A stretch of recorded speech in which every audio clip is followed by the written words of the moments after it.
This episode of The Great Equalizer is brought to you by the Lego Group in celebration of their reimagined Lego Friends range. The 2023 Lego Friends universe includes characters with a wide variety of skin tones, cultural backgrounds, different abilities, and neurodiversity, all with authentic personalities and relationship scenarios. Review our website and show notes for more on the latest Lego Friends set, with links to a Lego Friends TV special currently streaming on the Lego YouTube channel.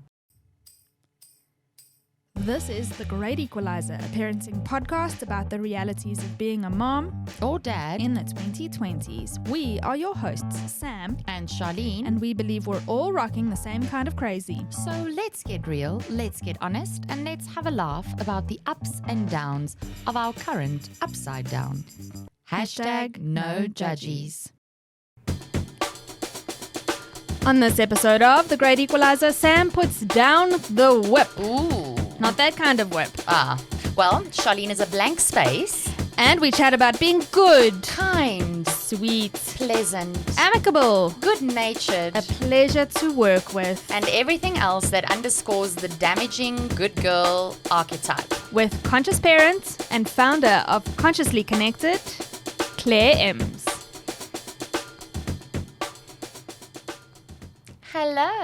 Hello. So we have with us in studio today the very lovely Clare Emms. Welcome. Who we're actually welcoming back into the studio, aren't we, Sam? That is correct. Claire schooled us in episode 80 of The Great Equalizer in 2021. Yeah, I 2 think- years ago.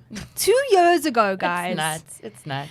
On conscious parenting, the topic, we unpacked it. We were doubters, weren't we, Charlene? We were skeptical. But I think we're sold on it. There's been so much discussion since then, and I think it's really framed the way that we've managed the podcast since as well. So thank you for that, and welcome back, Claire. Oh, thank you so much for having me. It's so lovely to be here. Lovely to meet you in real life, Oh, not just yes, on Zoom. yeah. How crazy! We're hey? doing in-person things now. Yeah. Great, Yay. yes. I wanna interrupt quickly, Claire. Hey! I didn't know. Yesterday was your Ooh, birthday. happy birthday. Thank you. I thought I would surprise you too. Let's do it again. Hey. Thank you. If I'd known, I would have serenaded you. There's still time. There's still time. Oh my Don't gosh. make offers. Don't write checks, Checks you can't cash. Okay, so, happy birthday to you. Happy birthday to you. Happy birthday, dear Claire. Happy birthday to you. Thank you. Well done. Okay, enough. So to fill in our viewers, Claire is an intuitive coach, a parent coach, a spiritual medium, and a writer with a memoir out now called Changing My Beliefs Changed My Life. Claire is also founder and co-creator of Consciously Connected. We're going to put everybody in touch with the website. It's a network of parents, educators, therapists, and community leaders who have come together to foster a more conscious way of living and raising our children. There's obviously a lot to unpack here, Claire, but we must applaud you on sharing your journey with parents and coming at conscious living in such an honest and transparent way. Having done your initial 6-week course on the conscious parenting, there is a lot of synergy here with TGE's hashtag no judgies policy. How did you come across the Great Equalizer? Was it us? Was it you? Who was it? There was like it was like that Instagram space. Yeah, you right? guys got in touch, and then Sam Yeah. filled me in on there's this Claire woman, and then we decided to Yeah, I think talk. it was through like a mutual friend. And then once we all started talking, I watched and I was like, you guys are raw. And I love raw and in a good way. Like, it's like you just say what you actually think. Yeah, And it's the as do you, it's yeah. the unfiltered thing. That's it. And that also plays into our hashtag no judges. I mean, Sam's mom likes to say that hashtag no judges is a cop-out. But the truth is, I think we're also trying to remind ourselves that in a world where there's so much imperfection and we're all just trying our best to navigate what we actually have no manual for, that we may as well just be like honest with ourselves and be like, hey, I don't actually know how this works. So I'm going to have conversations about it and see if I can enrich my viewpoint and open up my horizons to try and see things from a different perspective. And it's so easy, even on the conscious parenting journey, like working with it every day, you get into this thing where you're like, I've got to be perfect now because I know these things, I've got to do them, but I can't always do them. So it's like that pendulum swinging. It like can swing too much either way, and you've just got to find that balance. And I will say, in the 6-week course that I did, part of why we were skeptical and I was skeptical is I felt fearful that I might be, what I'm doing wrong will be highlighted and it'll be in my face. Like, here, Charlene, you are a failure because you're not doing it X, Y, and Z. And it was not that at all.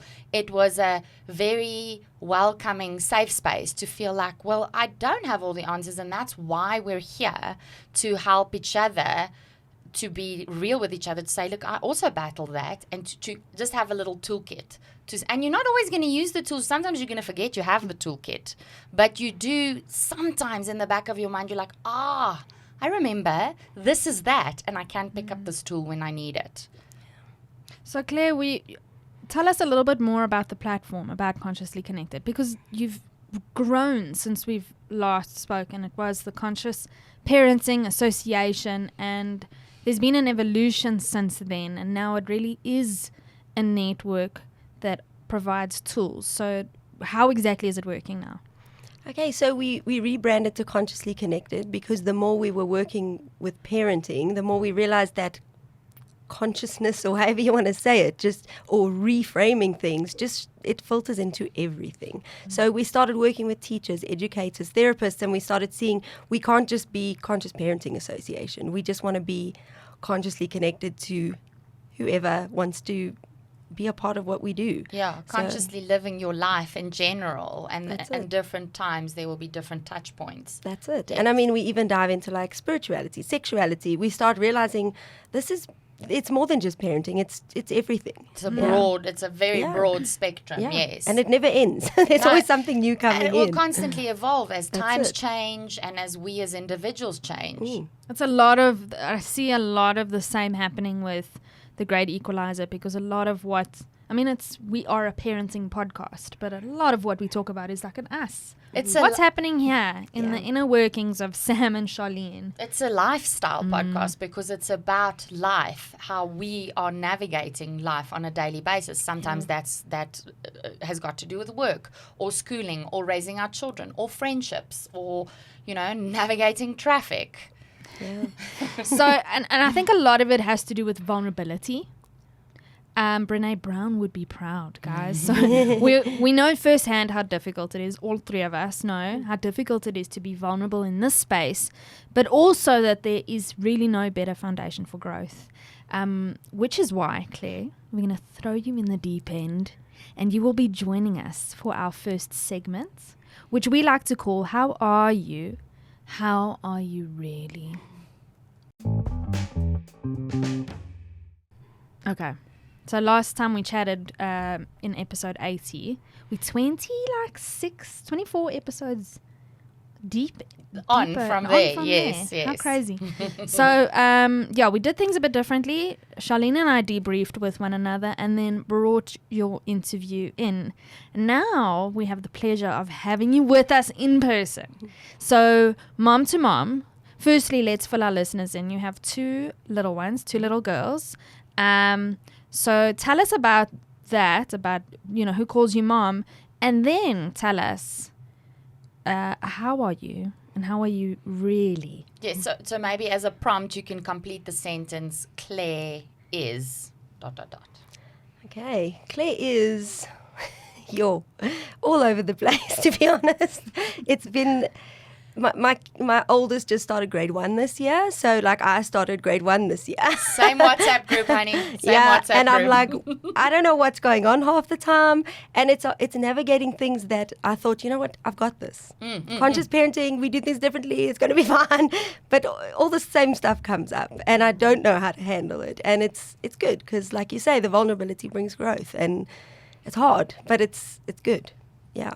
It's bringing a lot of lessons to us as a family. At least like we were in organizing this, Claire and I were chatting as we voice noting, and we're like, sorry, this message is so late. It's just, and what you said about gymnastics, and my eldest is also stopping gymnastics because I cannot handle the scheduling. And Claire as well. Like it's just too much. The puzzling together of what worked last year is not working this year. So I feel you on the like, I also feel very much all over the place. So you have 2 little ones. 2, yeah. Your eldest is in grade 1. Your youngest? Grade 00. Okay. Yeah. Right. Yeah. And their new thing now is like they want choices. Conscious parenting wants choices, but you can't have all the choices. So now every day it's something new. I don't want to do that. I don't want to talk about her too much on here because she's not here to say that I can. Yeah, but for sure. During school, she'll say to her teacher, like, I don't really want to do that. And the teacher's like, oh, and the teacher's really good. She'll send me a message. She's like, she didn't want to do this today. We would like her to do it. Can you talk to her at home? And it's becoming it's like, let's negotiate here, but it's again, a lesson. And I had to sit with her and say, we are teaching choice at home.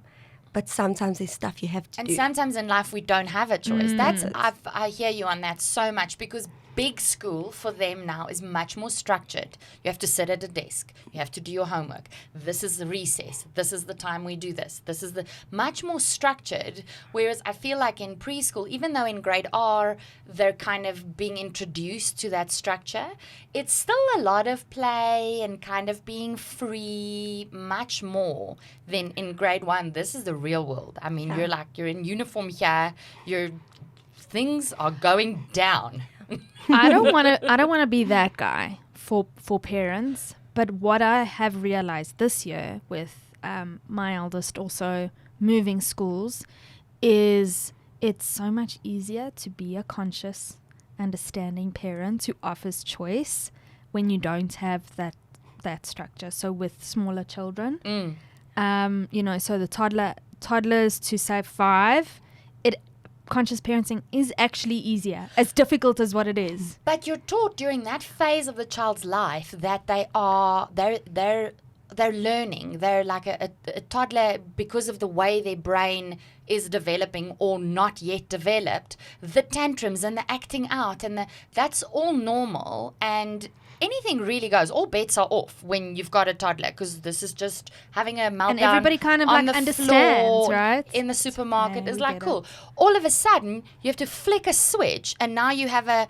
grade 1 who has to look like a businessman in a blazer and just be all big and adult and have their stuff together and have their shit together and all of a sudden, I mean, I feel jarred by it. I can only imagine how my boy must be feeling, and he has just been a little trooper, but he likes structure. I am cucking myself for Jessie who needs to go next year. So, yeah. So what you said, Claire, is we're going to touch on with regard to you raising your kids a certain way, and the world looks is different, saying something else, and it is tricky. And this is exactly what we're going to really get stuck in today. But Charlene, you. How are you? How are you really? You're a blank space, my friend. What's happening? I feel like a blank space because when you're like doing something on your computer and you give a command and nothing happens, you're just like, why is it not doing this? You're supposed to be doing something, like type, for goodness sake. Why are the letters not coming up? You know, in Word, sometimes there's a bit of a lag and it doesn't type what you wanted to type. That's how I feel. I feel like I need just a moment with everything in my life at the moment. And I think it is, I won't say burnout, but I think I'm just, my inbox is full. There's a lot of noise, and I find myself in the moment okay, so this is what we're doing now. We're packing lunches now. We're doing that. Okay, then we're doing swimming. So I can't afford to think about too much next week or even the weekend. Or so Rhett will ask me, like, what are our plans for this weekend? And I have to take a moment and just recalibrate and be like, I don't fucking know, actually, because I feel like I don't know what's going on. So I just have to, in the moment, focus on the task at hand, and then tackle it when I'm in it. I just feel kind of blank. Like, I think that most moms will be able to relate to that. You're an automatron. You're on mommy with the robot words again. mode. This one. Oh my gosh. So I am putting the whip down. Okay. And I'm going to latch onto what you said, because I was solo parenting for 2 months, did the big school transition, had my kids up 2 hours earlier, and managed now and throwing in new things. Like you mentioned lunch boxes. I think it's underestimated how much headspace lunches take up in a mom's world. I literally stood in front of, not to interrupt your story or to detract from it, but I stood in front of the fridge. You know how sometimes you just go to the fridge and open the door and you're like, what was I doing here again? Yeah. I stood there and I was like, what am I going to feed these little fucks? That's literally what happened in my mind. So I was very anxious leading up to the school, like the first day of school. I knew that we were gonna be up 2 hours earlier. I knew that I had to navigate a new route, do 2 drop-offs, and be there emotionally for my children in this new phase.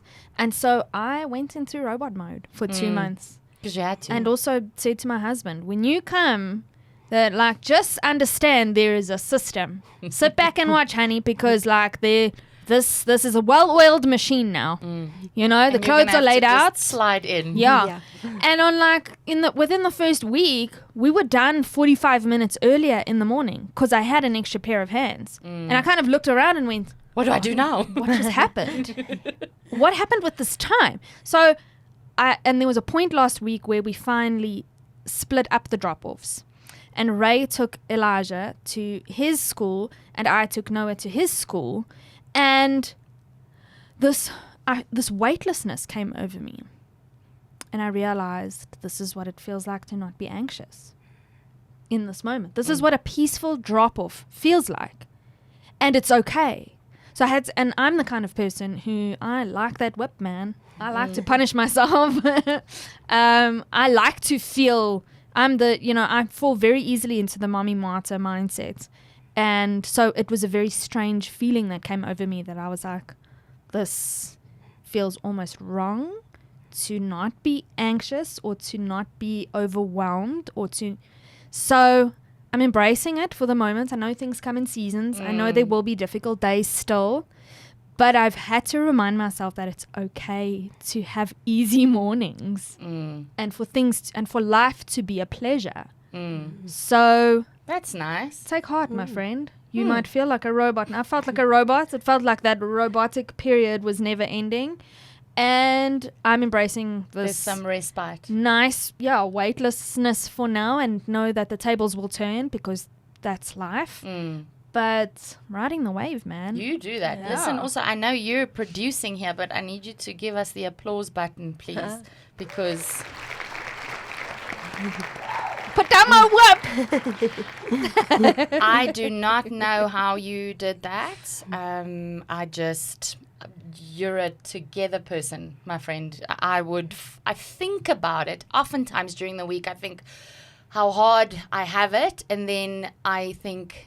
Sam doesn't even have her husband with her currently, and she's doing all of these things as well. And then my mind wanders off to single parents and people in less fortunate positions. Then I feel like I just want to cry and fall in a ball. And I'm like, pick yourself up. You don't have it hard, honey. Autobot, baby. Autobot. I think moms and you don't want to exclude dads, parents... We can't give up. The default parent, especially. The default parent can't give up. But can I jump in? Sorry. Something that keeps coming to mind. It's like, why do we always go to, someone else has it worse? Someone else, like, today I'm having a bad day. Full stop. Acknowledge that. Yeah. What do you always say? You always bring up like... Oh, just because it's like saying to someone who is terminally ill with cancer that, well, at least you have a roof over your head. That's great. It's not raining on my head. I'm still dying though. So sweet for that little tidbit. It's actually unhelpful to always default to somebody else has it worse. It's not very helpful. So, okay, we do default to how bad we are. And what we do wrong and what shit people we are, Charlene. So considering how awful we are, the worst people alive, now is as good a time as any to move on over into our main discussion. Yes, so to fill you in, Claire, and for any of our listeners who just tuned in, this episode marks the third episode in a 3-part series on friendship. It's sponsored by Lego South Africa to observe the launch of their reimagined Lego Friends range. It's been an incredible few weeks as we've delved into the different facets of childhood friendship, including making friends at new schools, the importance of diversifying your friendship group, and dealing with bullies. That was me, team. Yes. So this week, we'll be diving even deeper into what looks like a very simple topic, but is decidedly not. Please remember, what we say on this podcast can only be considered the gospel on planet Sam and Charlene, respectively. Our kids and husbands can be assholes and angels at the same time, and only we're allowed to say so. And lastly, by virtue of the fact that we are amazingly insightful and incredibly divine human beings, and a fucking delight, to be honest, we reserve the right to change our minds and or contradict ourselves whenever we so choose. And we don't want to hear a damn thing about it. Hashtag no judgies.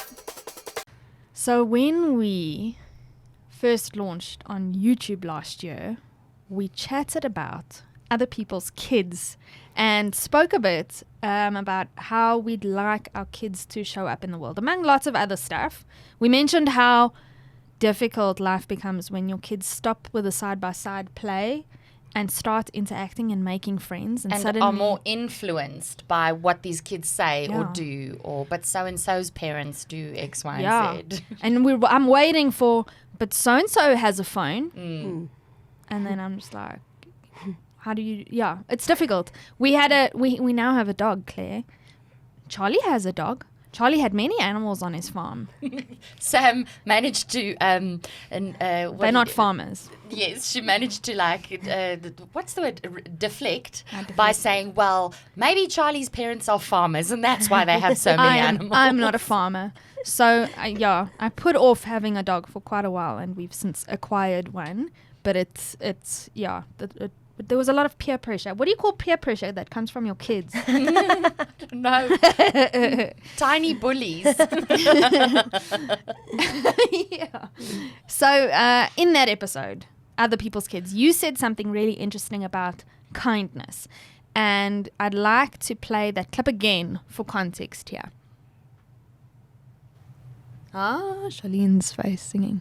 I'm telling him at home, my boy, you choose. What you like matters. As long as we're kind and we care for others and we don't make other people feel sad or hurt or like they don't belong because of their choice of clothing or their hair color, or we cannot judge people in that way. I'm trying to teach my children to be open and understanding and caring, and first and foremost, be kind. Be kind no matter what. How is kindness not being taught in other households? That gets my back up. So largely this was out of context. Always count on me for the F-bombs. Yeah. But good, because you were to loop everybody in. You were also talking about people. I think there were kids that made fun of the way Josh was dressed or what he chose to wear to a spring day. Yes, and kids are mean, man. Kids really can be mean, and so we were that was that side of the discussion. It wasn't centralized on kindness, but it was about our kids' individuality, how they show up in the world, how other kids treat them, how we want them to respond. So we're gonna be latching onto that in this episode. Our kids' response in terms of kindness. There is a flip side to always teaching our kids kindness. So that I still stand by everything you said in that clip, Charlene. Yes. When taken out of context, though, we did have some commentary on social media about how, yes, we should teach kindness, but you also need to teach your children to stand up for themselves, and they don't need to be a pushover, and 100% agree.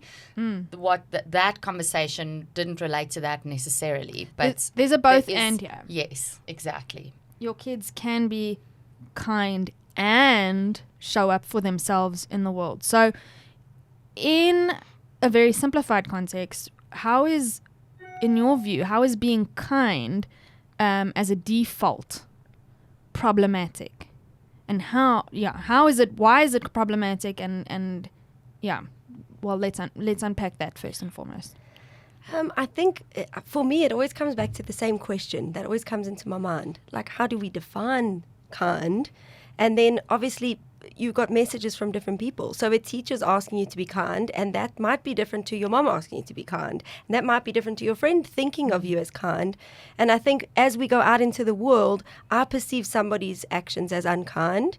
They don't perceive it as unkind. That's where I have the problem, because I'm trying to be kind all the time, but is it kind, or is it being a doormat? Is it, I actually thought of this analogy on the way here. Like, kind is getting out of the way of like the ambulance coming through. What I assumed kind is like moving the other cars that aren't getting out of the way. I mean, that's a weird analogy, but it's that over and above that maybe I don't need to be doing. Yes, 100%. Because you don't have to carry any guilt or responsibility for other people's actions all the time. That's not your duty as a person. Kindness starts here. Look after yourself and look after your own actions and intention behind your actions first. Yeah. I think that it leans into, and I don't want to harp too much on this because we have a lot to unpack, but it does have bearing on expectations. So if you overdo it, often your expectations of other people are that they do it too, that they need to show you kindness in the same way, but they might not be in the same space. You might be in a position or always be defaulting to giving yourself 20% and giving other person 80%, and that's your 100%, whereas they're like, no, I'm going to give myself 80%, and who are you to say that that's wrong, right? And also then I feel like we're feeding into having to teach our children when they're older. Then you're finding how do we navigate boundaries? Because now all of a sudden you've never set boundaries for yourself your entire life, and you've always understood it to be kind. And I have a very close family member who is deeply battling that at the moment, and who is she's coming to a season in her life where she's lived many years, and this is like she's in therapy for it, because she's just like, I don't understand how to be, and she's got her faith, so she lives strongly in her faith, and her faith has always taught her that you have to do unto others as you would want done unto you. And that might be true in a certain context, but you also don't want others to abuse you. So you need to keep that in mind and understand that boundaries are there for a reason. And then boundaries start feeling mean. Yes. And they feel aggressive, but it's because of our perception or what we've been conditioned to believe. There is such a thing as self-respect and valuing yourself and your self-worth. Being kind doesn't mean diminishing or discounting your own self-worth. How many times as moms has anybody in your life said to you, be kind to yourself?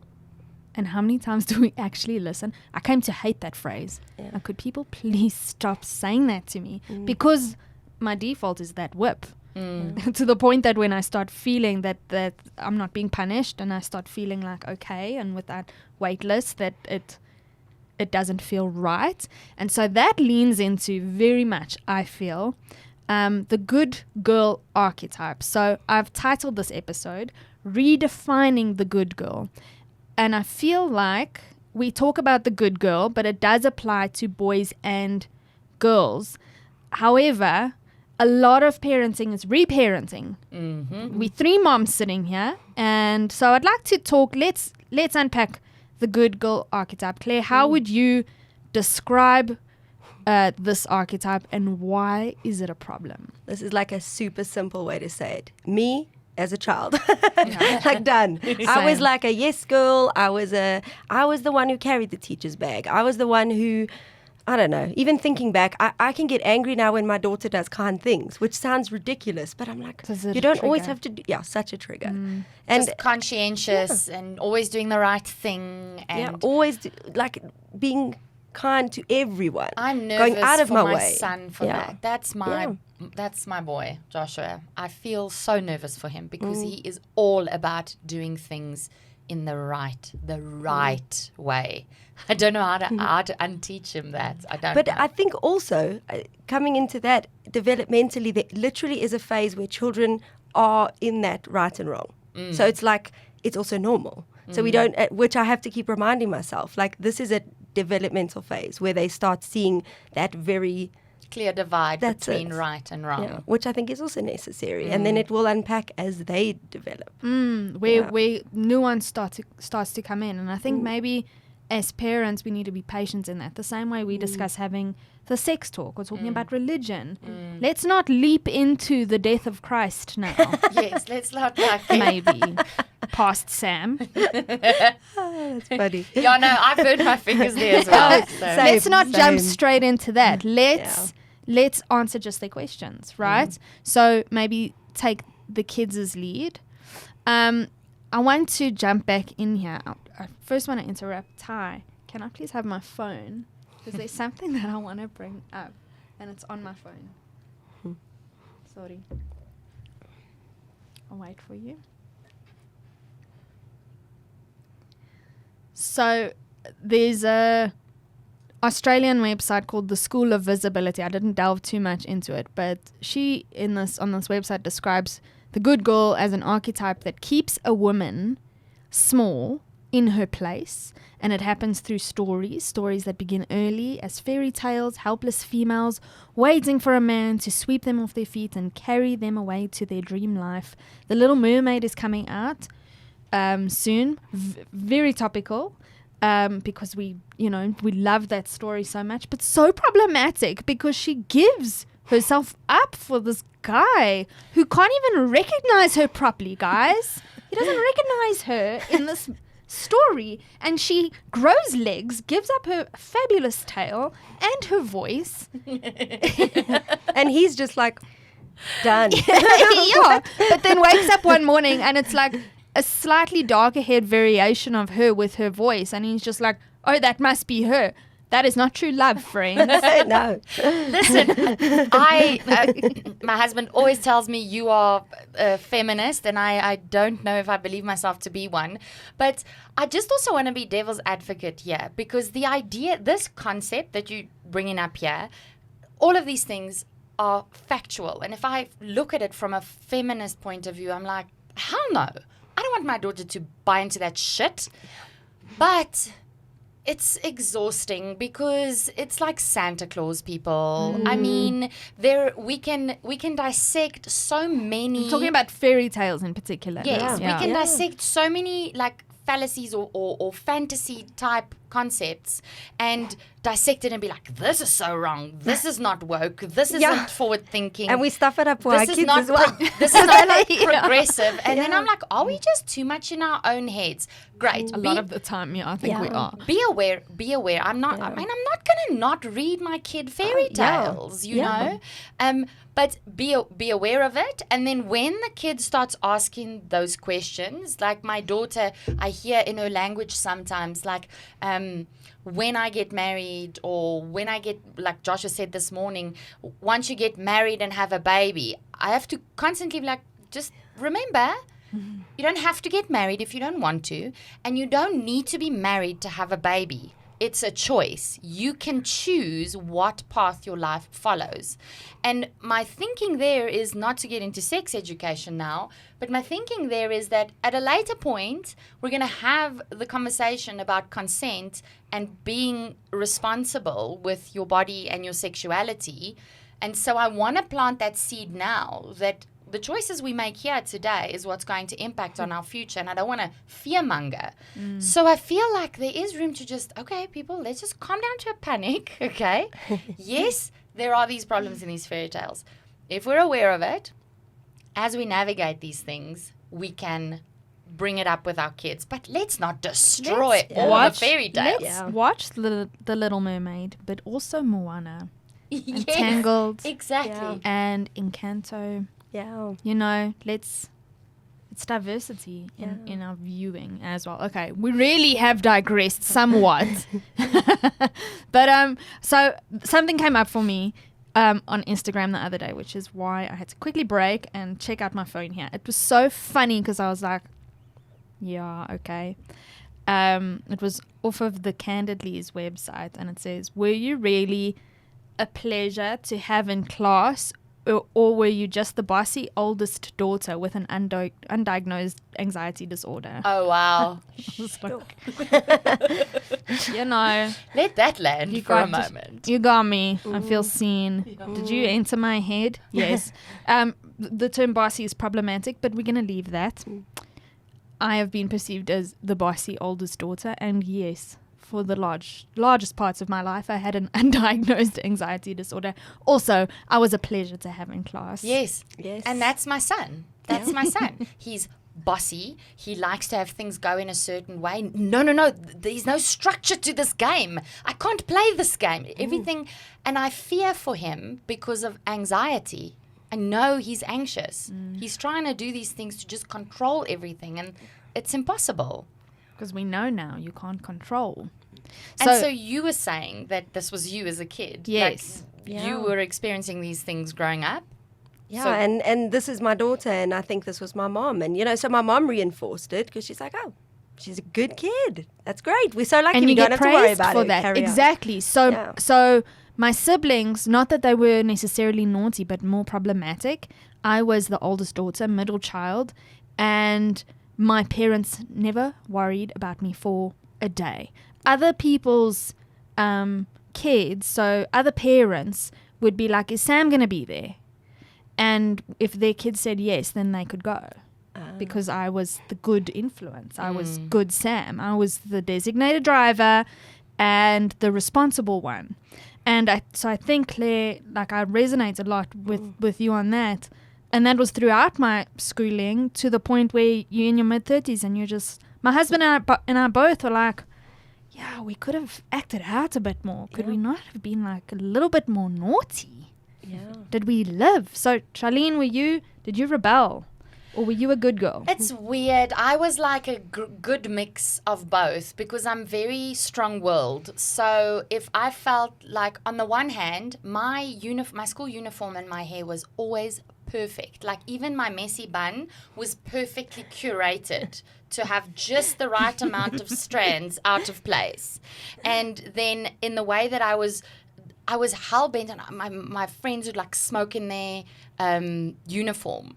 But when I smoked as a teenager, scallum, and then I would just, there's a right way and wrong way of doing it. So I'm going to smoke as a teenager, but I'm not going to do it in my uniform. I'm not going to do it where it can reflect negatively on anyone else who's not choosing to do this wrong thing. So if I choose the wrong thing, I must make sure that it only impacts me because it's my choice and my body, because I'm so pro-choice. That's so funny. Because it's actually a little bit kooky if I have to. I've never said it out loud, but now that I'm vocalizing it, I realize how bizarre it was. And I realized as an adult after high school, when we would end up at like keiers, what's the word, like jawls or socials with as young adults, and boys especially from high school saw me and I would like swear or I'd use profanities, or their jaw would drop and they'd be like, what happened to you since high school? Yeah, and I was same. Yep, same. I was always in here. I just Yeah. contained it because I believed that there was a right time and a place. And so I'm an adult now, and I can now choose how I act in this scenario, because I don't have to be respectful or mindful of which adult company I'm sharing, which uniform I'm wearing. Or I don't talk like this when I'm at my office job, because there's a certain decorum, you know. It's weird because in some senses I rebelled, and in others I still kept to the structure. So it was like calculated rebellion almost, if I can put it that way. It's weird. But I also feel, as you're speaking, it's reminding me of this thing. I was thinking of it also on the way. I thought of so much on the way. Yeah, Long drive. well. But I just thought, like, what is me? I think that's where it comes back to. Like, what is me and what is what I'm supposed to be? Yes. And as you said that, I was like, what was you? Like, Yes. I do love swearing. I swear all the time. But even here, just now I said stuff.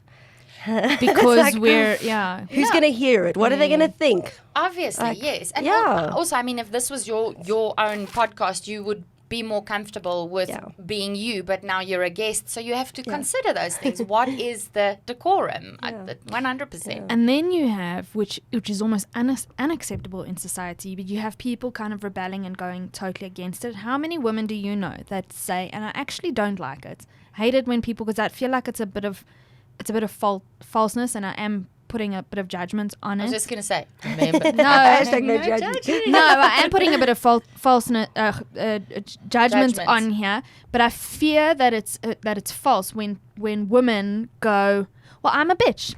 Just deal with it. How many women do you know that are like that come across very strong and very opinionated and will tell you exactly what they think, but in a way that comes across as unkind, that I'm just like, you can hold yourself in. And that is a judgment that I'm placing, but I wonder if that comes because there's a right and a wrong way, there's the good girl archetype, and they're going, fuck this.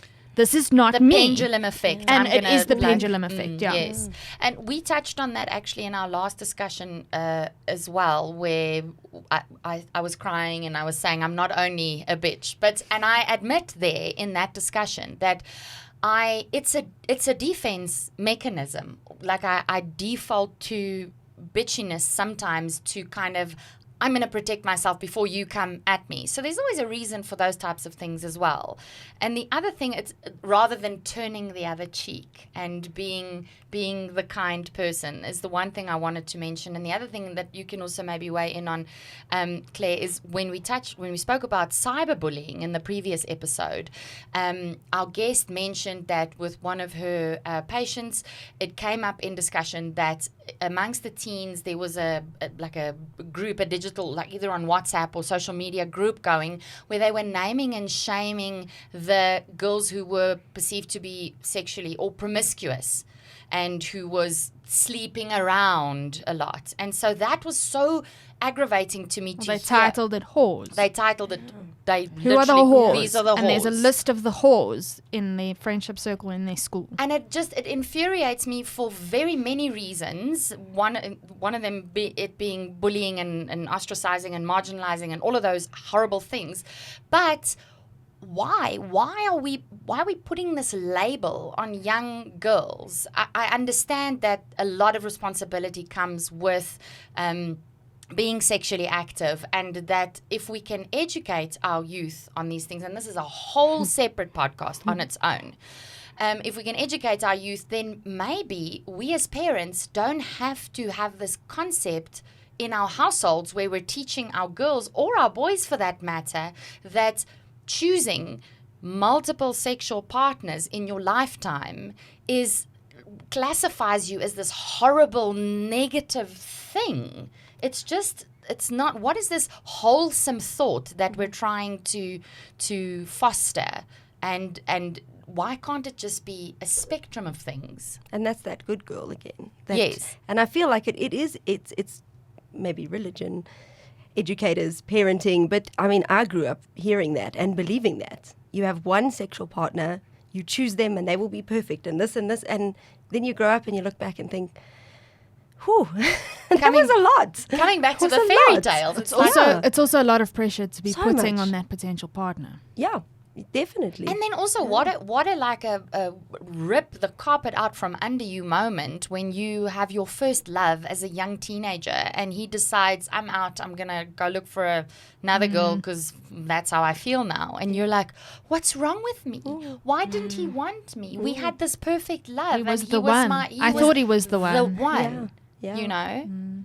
And then if you thought he was the one and you decided to give him your special flower outside of wedlock, and then off he goes with your special flower, and you're like, I'm a dirty, filthy skunk. You know? Yeah. And somehow, and I mean, we can we can carry on and on and on about how genderized this is and how the pressure, I think the writing is on the wall about why girls are more pressured into being the good girl. Even though it does apply to boys, we see it with our boys. Elijah and that also, like, if we're going to look at hierarchy in terms of birth order, I would think that our oldest boys have they feel the onus is on them to be responsible, and they're both born in January. They're the oldest in the Elijah takes it very seriously that he's the oldest in his class, and he's an example for the other kids, and age has become such a big thing for him. Them, yeah.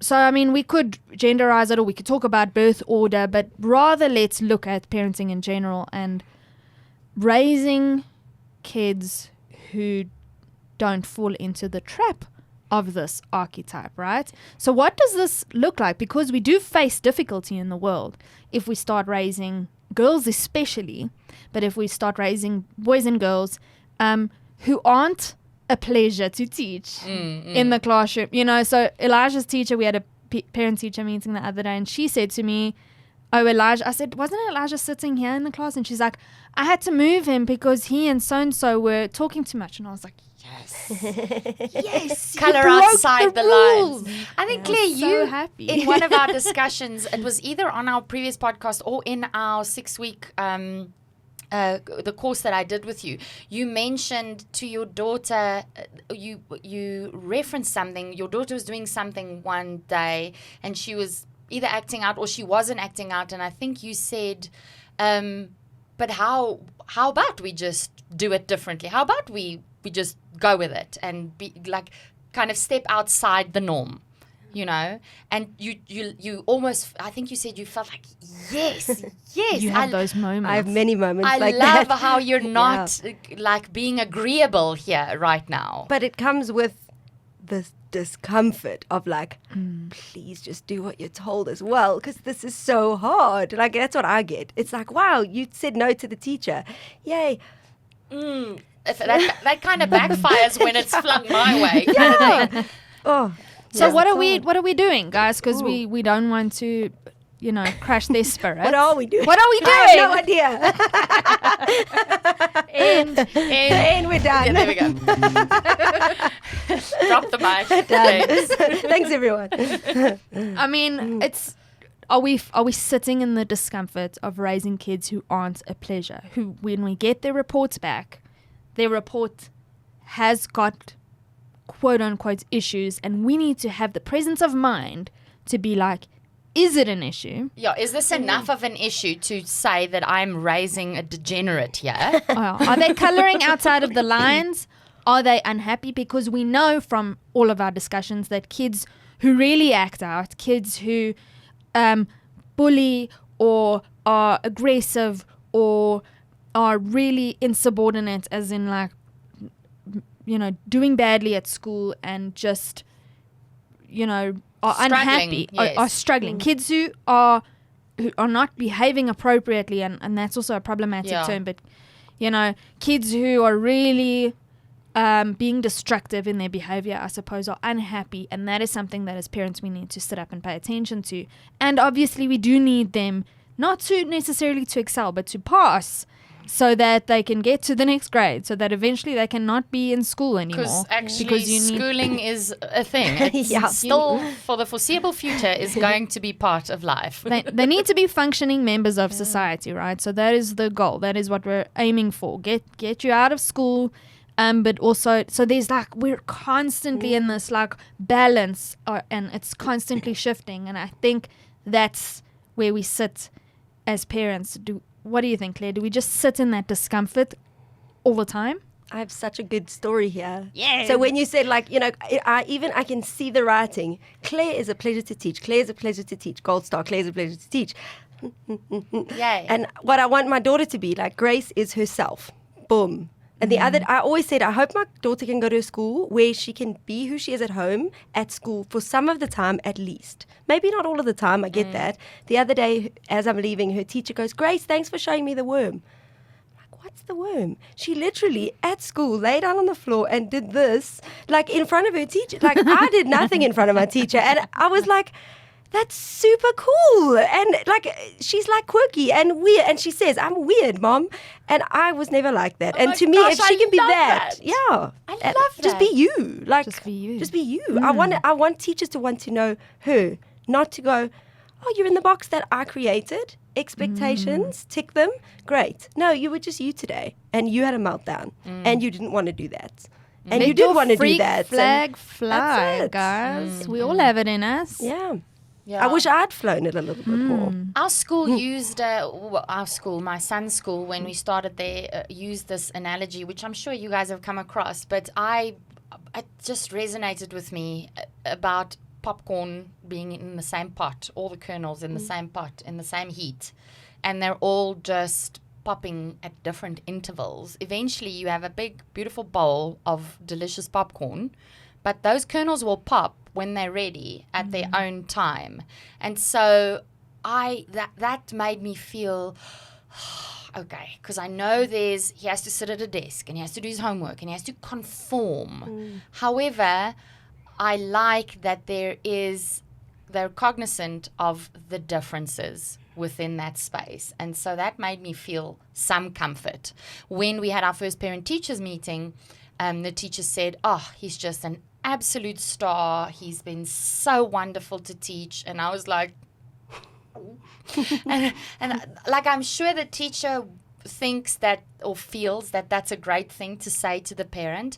And in her defense, he really is a pleasure to teach. He's a great kid. Which is also great. Like now we're like, Yes. don't be a pleasure to teach. Yes, like just go and be a little asshole. Like I didn't, you know.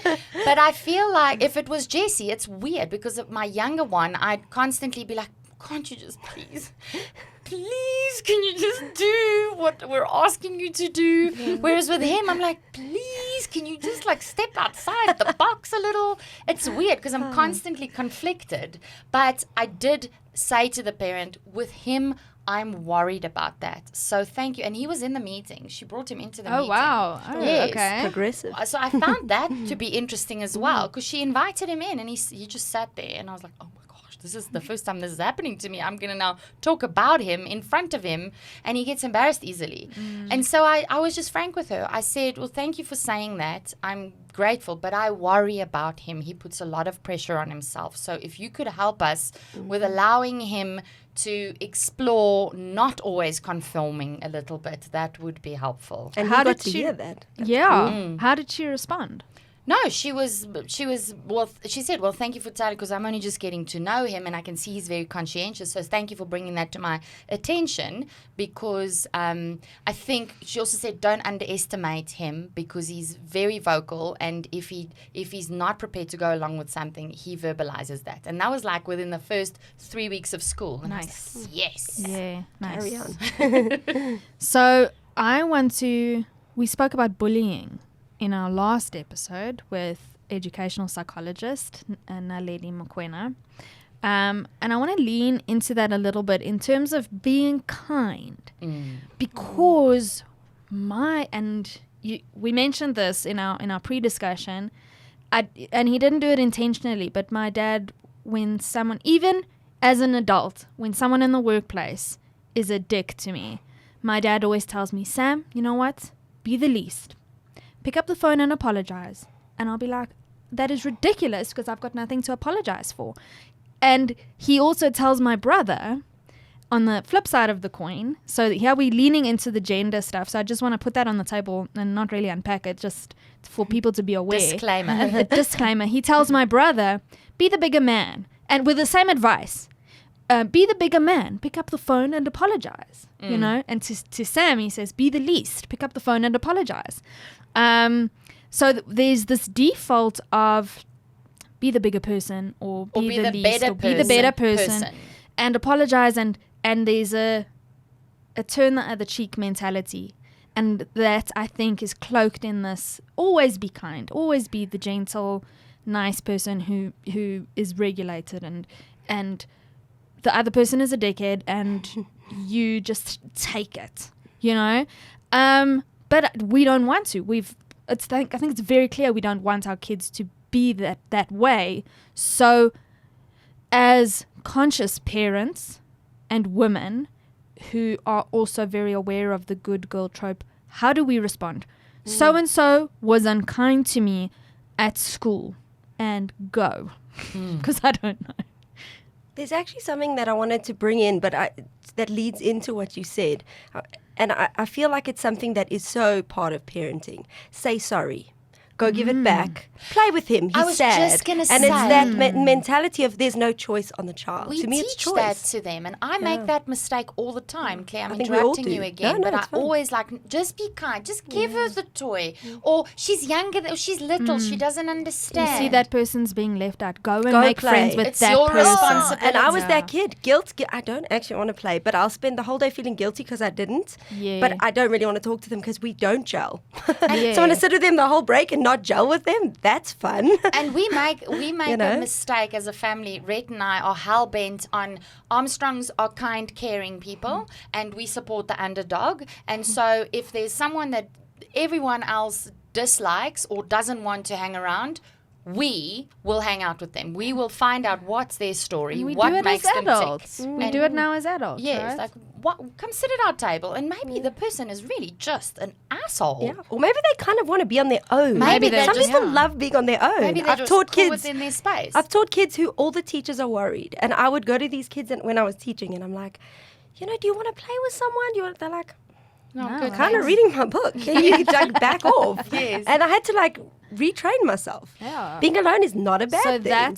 that's cool. And I forgot to mention that Claire was you were a teacher, and so Yes. that Among all these things. your perspective is so nice because you coming from a parenting perspective, but also from a teacher perspective. So, What was the question? I went yeah. off. So sorry. I mean, we're big into like be the kind person, always be the kind person. So How do we teach kindness? How do we redefine kindness for Yeah. our children Yeah. without giving them Such the a good guilt of question. needing to be like a pushover or carry the guilt of always Or needing to to be the deny- better person? or to deny themselves. Yeah. I don't really gel with this. It's not that I think they're a dickhead, or it's not that I don't like them necessarily, but some people just don't gel with other people. You Yeah. make friends for a reason. My right? daughter doesn't make friends easily. She does not. She just, and she is to the point where she's quite standoffish and rude. And I can't. I She's a can't- vibe. Jess is a vibe. No, but she will not shy away from like calling it just as it is and literally at face value. And I will be so uncomfortable oftentimes with that. And I'll just be, and she'll often, I've realized I made the mistake because I'll say to her when we're in the car alone or whatever, I'm like, that's rude, my girlie. Let's not be rude, let's just try, I understand, no. But maybe I'm giving her the wrong tools here. Maybe I have no idea what tools to use to kind of redefine rudeness or kindness for her. And I don't want to force her to do things that she is clearly uncomfortable with doing. And I think that's why it's so difficult because, again, like I said earlier, to me, it's the perception of every single person. Like, some people perceive it as rude. My brother is that type. If he's watching, hi. He's the middle child. He did what he wanted. He said what he wanted. He played with who he wanted. And everyone went, I wish I could be more like Sean. He's so amazing. And I'm sitting there going, what? I'm trying so trying hard. so I never do hard, that. yeah. But at the same time, now I look at it and I realize that he had his own stuff, that he probably looked at me and thought, I wish I could, or maybe he didn't, I wish I could be more like Claire, I don't know. But yeah, like there's that thing of perception. Sorry, like what is kind, what is rude? Because even when you said she's being rude, I thought, I wonder if she is. Maybe she doesn't feel that way. And to me, all of it comes down, to what do we model to our kids? Because to Okay. me, parenting is quite rude sometimes. I'm flipping rude to my kids sometimes. Even this, hello, Can you see I'm getting dressed? And then I when they don't do have it to time their for you. siblings, And you're like, why? No, and don't they're be rude. literally saying what comes Same out of thing. your Or mouth. to me, Joshua yeah. clocked me with one yesterday. You know, you're very great at carrying this when you have time. But when I ask you, I'm like, oh, and you can Yeah, hear yourself through exactly. their words, and you want to be like, go to your room. Yeah. wow. Go to your room, Yeah. but you know you can't because they literally it's what you model. So maybe the answer here is in reparenting and retraining. What is rude, Charlene? Yeah. Do you really believe it's rude? You know, if you were to place yourself in, I mean, I don't know. There's lots of scenarios where Jess would be perceived as rude, where you would perceive her as rude. But put yourself in that position in an adult situation. Is it rude? Or are you just being you? No, I think I still do things as an adult just because of that underlying thing that we were taught growing up. I still, to this day, will do things for the sake of this is the done thing. It's not the what I want to do thing, but it is the done thing for fear. Not that I live in fear, but you're so programmed to do it. Like we were at a cricket thing on the weekend, and one of the friends' parents were there, whom I hadn't met, but I know the kid. I've only met the mother, not the father. So let me not be rude. Let me go and introduce myself. Hi, I'm so and so. I've met your wife, but why? I need to go and talk to some. And then I stood there. He said, "Hi, I'm so and so." I have such a good story. That was the end of that conversation. Yeah. And I carried on living my life, but we do Yeah. these things. Out of obligation, because we don't want to be perceived as rude. Yeah. But have you guys heard of the whole body or full body yes? So asking yourself, is it a yes? Oh, no. Okay, no. Yes. Unpack this So for yes, us. yes, Yeah. there's different ways to do it. It's like before you make a decision, like someone asks you to a party, or you see that person and you think, should I go say hello? You ask, is it a full body yes? And there's rules to it. I don't follow the rules. Ask your head, Claire, ask your follow heart, the ask rules. your body. Like head, is it a full body yes? Yes or no? And the sentence goes, if it's not a full body yes, it's a no. It's a no. Okay. And I actually saw a Bluey episode. Bluey, yeah. Oh, yes, the we other love day. Bluey. We love and Bluey. it was Bingo, the little one, she'd been saying yes the whole day. And then she bought a yes/no button. So it said yes and no. Have you seen that one? No. And then the mom said she was sitting there all sad because everyone had been like saying yes for her, or she'd been saying yes and didn't want to. And she said, Bluey, no, I'm not going to do an Australian accent. Bluey, sometimes does your inside voice say no, but your outside voice says yes? And then she pressed yes. And I was like, I got goosebumps. I was like, this is teaching my kids stuff that I want them to know, and I don't even have to do it. Carry on watching Bluey. Yes. Because it's like them, I've told my girls, like, you're not always going to want to say yes. You have to listen to that Inside part of your voice. body that's saying Yeah. yes or no. I Yeah. love that. The full body yes. Mm. Ah, that is so good. Okay. In terms of how my kids, Elijah specifically, in making new friends, because he too is slow to warm up. I keep saying that. And he's come across kids that have hurt his feelings. And frankly, and I've said this on the record before, sometimes I tell him, the next time that person does that to you, deck him with everything behind. And he's like, but Mom, I'll get into trouble. I'll be like, I will personally sit in and talk with your teacher and your principal. Punch this kid as hard as you can. And my kid, I know, I won't say that to my second child. He's different. I will say it to Elijah because I know he treats the person differently with the confidence that I've backed him and that I support him. So he goes into He won't that situation. actually deck the child, He won't but he will actually. know my mom will have my back, and I am allowed to stand up for myself. Yeah. I am actually allowed to take my fist and punch this person square in the face because my mom has told me as much. And I know he won't. And maybe one day if he does, I'll stop saying that. But what's been very useful for me is this reel that I found on Instagram called, we call it the candle blower outers. So every day, if I see that he's a little bit sad or a bit off, I go, my love, did someone blow your candle out? So I'd like to share this reel with you guys.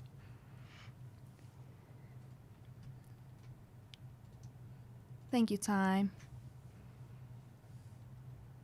So if you can just give us sound at the bottom here. When friendship stuff starts getting dicey, is candle blower outers.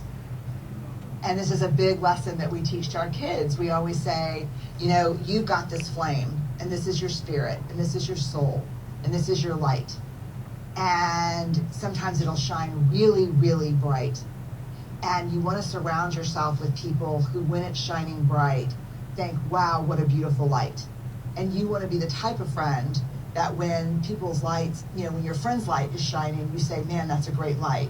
And you want friends who protect your light. We don't want to surround ourselves with candle blower outers. How many of you have had that experience? Yeah. We want someone who has room in their life for our light, because our light comes with us. So this resonated with me because I took on this stance in parenting.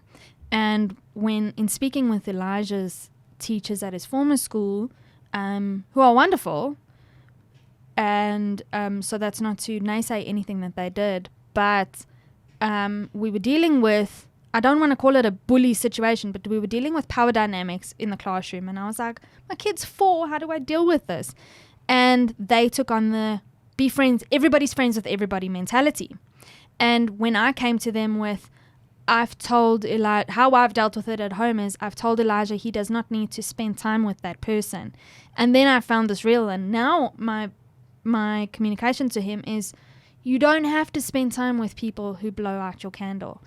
Because that's a lesson that I had to learn so late in my life, as recently as like a year or two ago, and keep having to remind myself, I don't need to spend time with people who like piss on my battery, man. Yeah. Yes. Why do we Yeah. do it? And we force ourselves. We force ourselves I've got to to. be around this person. No, and no, you don't. Yeah. And Yeah. so my kid is now 6, and I found that, so now I'm just like, I don't know how you guys feel, because just because it was on Instagram doesn't mean that they're right, but it resonated with me. I'm just like, that doesn't mean if they blow your candle out, that you can be a dick to them.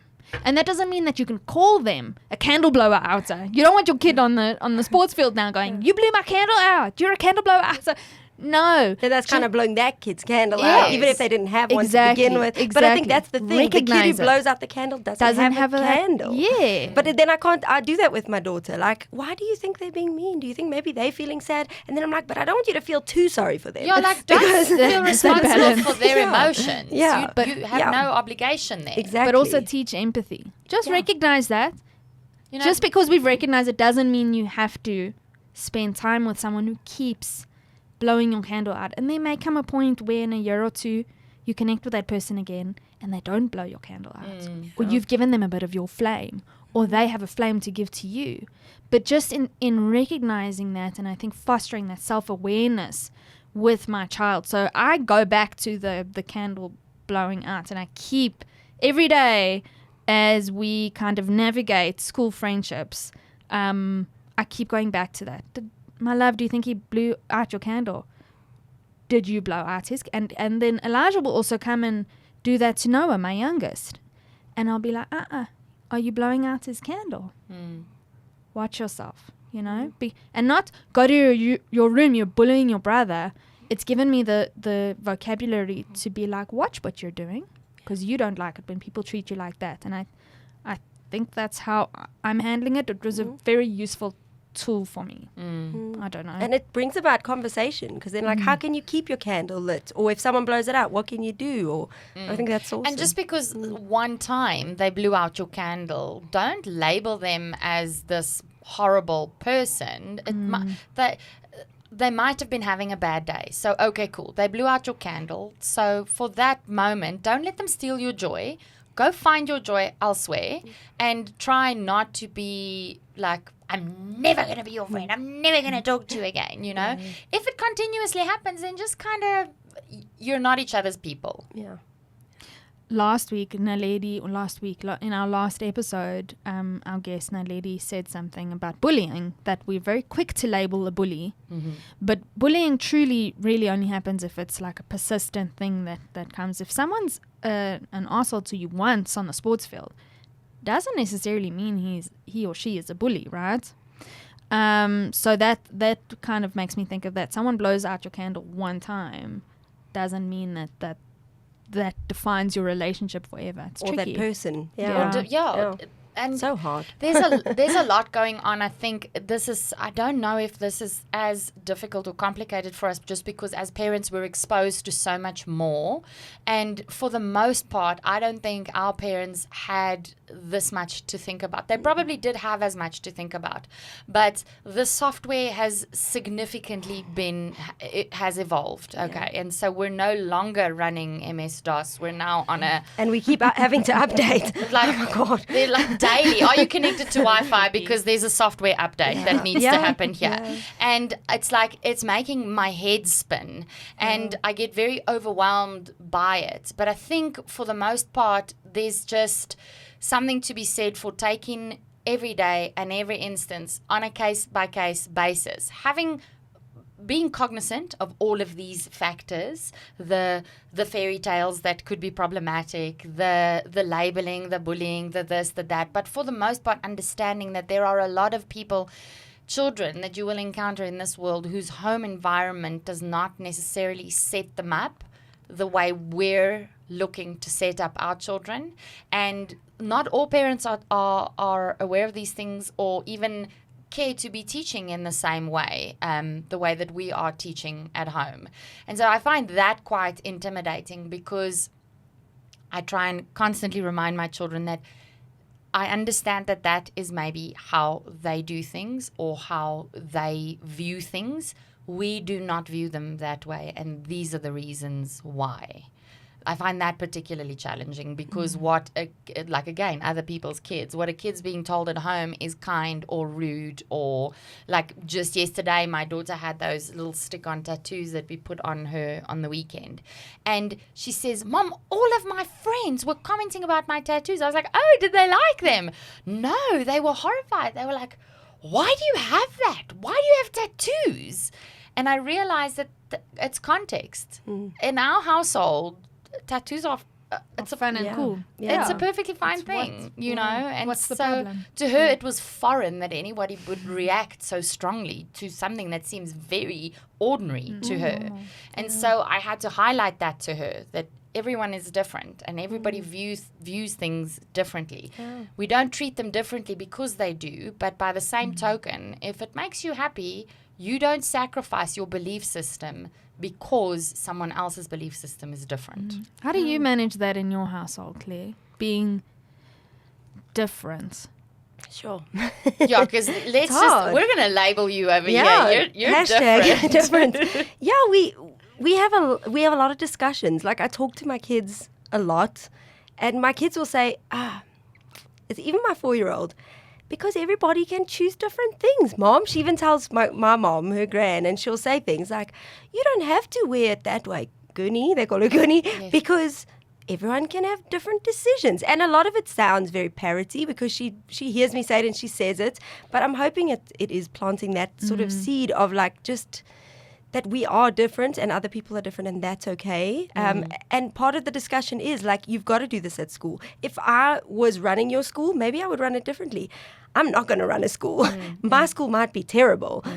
So your teachers and your principals and everything are doing an absolutely amazing job of running a school in a system that they have to stick to. They might even make different decisions if they didn't have departments and whatevers that they have on them. So, yeah. That's like going off course, but it's hard. It really takes all kinds to make a world in that sense, because there's the same way I try and explain to my kids that maybe they were having a bad day. Sometimes things are a certain way because they've been done like that for many years. It doesn't make it right. It doesn't make it wrong. It's important that we ask the questions first and foremost, and then I love this full body yes thing, because I'm going to, because sometimes something can be a full body. It can be a no. If it's not a full body yes, we're still going to have to do them. Sometimes. That's also true. That's where the challenge... That's true. Practically, if you think about it, practically, I love that concept. But within reason, because, okay, let's be honest, our kids probably are not going to be of the generation who takes a corporate job. Or maybe they will. But even the way the corporate job environment looks nowadays. People are stepping outside of the traditional like 8 to 4:30 job where some companies are still very strict who like things done in a certain time, in a certain way, like traditional corporate. But corporate is also evolving, and I mean you're looking at people whose jobs now is like being full-time gamers. And like Joshua tells me that, I forget the guy's name, but he says to me, I said to him, is that all he does? He just like does these like challenges on YouTube all the time. Is that just his job? He's like, no, Mom, he's like a gamer also. I was like, well, excuse me. There's something that I learned that made me realize that you're not always going to feel comfortable. That discomfort is normal, not the heavy-weighted whipping boy discomfort that I spoke about in the beginning of the episode. But this, I kind of want to round it out with, when we talk about kindness, and you can be kind and a decent person and empathetic. You don't have to be friends with everyone. By the same token, and this is what's hard, not everybody has to like you. Yeah, and that's hard even to hear. I grew up thinking everybody liked me. I'm a delightful person, and I always say that. I'm just like, why wouldn't you like me? Yeah, what are you talking about? I do my best to be nice all the time. Yeah, I like I gold medaled in the sport of being nice. Why wouldn't you like me? It's hard to hear, but I need to teach my kids that now. I think I learned that the hard way as well. Like, you can just think about it logically. My husband and I often talk about it. That people can say a million nice things about you, but the one person who has a negative opinion of you, that will bother you. It happens to us on this podcast from time to time. Like, we get an influx of engagement and commentary and kind words, and people who say like, thanks for being so real, and I feel great that you use the F word because I don't feel like such a shit parent. And they feel it to be real. Then the one person who might once in a while comment and be like, I'm not about that vibe. Sam often has to remind me that you cannot change who you are because there is a group of people or an individual who does not agree with it or share the same viewpoint. And so I had to learn the hard way that not everyone's always going to like you. And that's not because there's something wrong with you. And being kind isn't the key to likability, because sometimes you can tick all the right boxes and you can do all the right things. Someone will dislike you if they really are intent on disliking you. It's not about likability. It's about living your truest self in this world and just going to bed at night with the contentment that I am good with who I am in this world. I like the stamp I'm putting down here. I'm okay with that. You've lived this, Claire. Yeah. And while you were speaking, I'm studying a course now. It's a more spiritual sort of course. And one of the things we looked at is like, we spoke triggers. Triggers come up all the time now. It's normal talk kind of. But why do we not like people? Like, what is it that makes it? Like, what is it that makes me look at someone and go, not consciously, oh, I don't like that person. So one of the theories or one of the things we look at is like everything outside of you is like a reflection of what's happening within. So when, let's say, for instance, I can't stand up for myself. I see someone stand up for themselves. I immediately go, it's my outside world. I don't like that person. They're rude or whatever. But if I take a minute to say, what does this mean for me? Like, forget that person. It means I wish I could stand up for myself a little more. It doesn't mean I have to now like that person or change how I treat them or whatever. But it's giving myself that time to say, why is this triggering me? What does it mean for me? Like, sometimes just being introspective about these things is so eye-opening. I've learned a lot in the last just like 2 years about myself as a person. Why certain things make me uncomfortable or why certain things don't sit well with me. And it's not always a pleasant learning curve because you have to really hold that mirror quite close and be like, okay, this is the truth. This is what I have to come to terms with. Yeah. And it's not always easy, but it's very exhilarating and freeing once you can come to terms with those things. And it's hard because we're teaching little people, and I can see it in the road ahead. I can see, I recognize it in myself. I see little Charlene, and I see it happening for Joshua, and I'm like, oh my God, this is going to be tough for you. And the worst part is you can't shield them from it, and you have to explain and teach them big world concepts, big emotional concepts to very small people with a very small frame of reference is what makes it tricky. But I think the redefining of kindness, the redefining of the subtext or of our language or of our script it's not a one tool thing. It's not this is how you do it. It's not a cookie cutter, and it looks different from day to day, from scenario to scenario. It's an ongoing conversation. I think that's why it's so hard. I wish there was just a manual, like this happens, do that. This happens, do that. Yeah.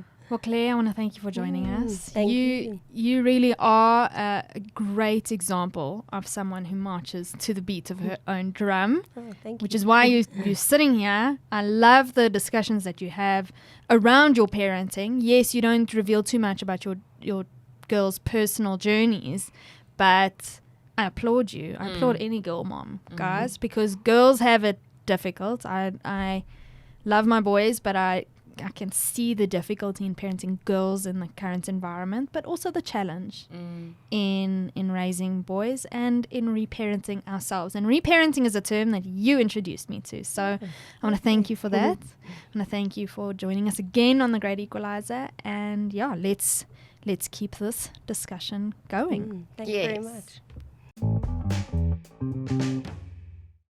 Like I said, how about we keep talking? Yeah, we always say this every episode, guys. You know this. If you want to chat to us or weigh in on anything that we said, or you want to just swear with me, or rant, or cry, or laugh, please hit us up over email, info@thegreatequalizer@gmail.com. Or DM us a voice note on your choice of platform. Instagram, we're on a lot. Or record on your phone, and also send us an email. We're available. We're here to listen. Yes, we love to hear from you. Feel free to like and subscribe to our YouTube channel. We're now on YouTube. We've been there for a while, so if you haven't caught us there yet, please go check it out. Your support, guys, is super important to us. Like we say, people have no idea how much every good comment, every like, love, and share means to us. It really does. And the shit comments, like, you keep them coming. Keep them coming. It's okay. We'll take that on. But we're also going to just try and march to the beat of our own drums. Exactly. Like Sam calls them shit comments. But you know what? Let's call them food for thought comments. Because whatever we're challenged to think about gives us a new way of opening up our minds and just doing better on this podcast, because we don't have all the right answers. So we love every interaction we have with absolutely every single follower, listener, and viewer. Please don't forget to review us on Apple Podcasts, even if it is a shitty review. But preferably, we would most 5 welcome. stars, y'all. Because 5 stars for effort. Yes, because we're trying. No, I'm joking. But I mean, whatever. Please rate us. Whatever your poison, you can find us on Facebook, any of our social media platforms. Leave us a loving note. And guess what? Guess what we're on? Yes, finally, we've done it. We are on TikTok. Hey. Yeah, we did it. Tai, our Tay, our silver boule, she twisted our rubber arm. Yes, so we're sitting in that discomfort for a bit, Claire, because we're new to this TikTok thing. But please hit the subscribe button. Yeah, every interaction brings one mom closer to sanity. I believe it. The more we're seen, the better this podcast will do, and the better we can be for you. Charlene, Claire, I think that's it for this week. Obviously, we went overtime because we always go overtime. We went overtime. No, it's a surprise. Shocker. Are you surprised, Tyler? No. Claire, you're doing an amazing job at life and parenting. Thank Well you. done. Doesn't feel like it, but thank you. No, you Obviously, it doesn't feel Never like feels it. like it. But the fact that you don't feel like it, to me, and you, Oaks, taught me that, is that the fact that you feel like you're not getting there or doing all the things means you're thinking about it, which means you already care enough. So you're doing all of the things. Throw my own medicine. Yes, back. yes. True. The Thank fact you. you care enough, the fact that you're thinking about it means you're doing all the right things because you care deeply enough to always challenge yourself and question whether you're doing it. Look at us. Look at us. Look at us. Charlene, you're doing a great job too. Thanks. And you, Sam. The whole bitch of you and the loving mom of you. And the good girl and the bad girl. Which we've established is just a false exterior. Doing a great job. And you too. I think that's it for this week. Keep your mom game strong. Keep your mom game strong.